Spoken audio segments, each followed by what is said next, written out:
ইসলামপুর বিধানসভার মধ্যে প্রত্যেকটা জায়গায় ইফতার পার্টি হচ্ছে।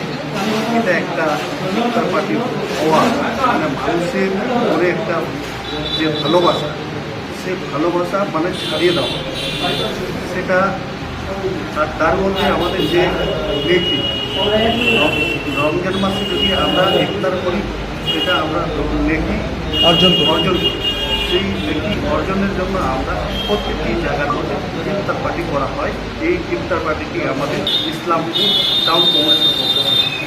গতকালও বিক্টর সাহেব একটা বিশাল বড় ইফতার পার্টির আয়োজন করেছিলেন এবং কংগ্রেসের যে ইফতার পার্টিগুলো সেখানেও উপচে পড়া ভিড় হচ্ছে।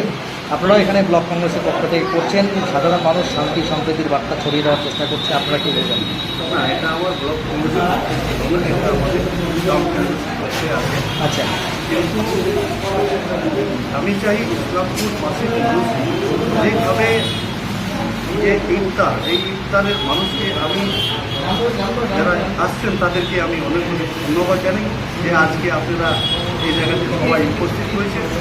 আপনি আমাদের টাউন প্রেসিডেন্টের কথা রেখে আমার খুব ভালো লাগলো, আমাকে খুব আনন্দ লাগলো। অনেক ধন্যবাদ।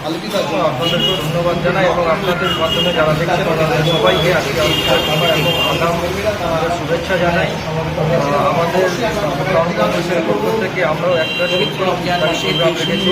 জাতি ধর্ম বর্ণ নির্বিশেষে সবাই যতটুকু হয়েছে সবাই এসেছেন এবং সবাই সাপোর্ট করেছেন, সবাই দোয়া করেছেন এবং এর সাথে সাথে আমিও দোয়া করছি যে এই যে ইফতারের মাধ্যমে যে একটা ভ্রাতৃত্ববোধ, এই ভ্রাতৃত্ববোধ যেন পুরো ইসলামপুর থেকে পুরো ভারতবর্ষে বজায় থাকে এবং আমরা যেন একসাথে মিলে সবাই, যেমনি ঈদ হোক, সে সামনে রামনবমী হোক বা আর কিছু যতই প্রোগ্রাম হোক, আমরা একসাথে মিলে পালন করতে পারি। এটাই সবাইকে আমি আমার পক্ষ থেকে এটাই আমি বলবো। অনেক ধন্যবাদ।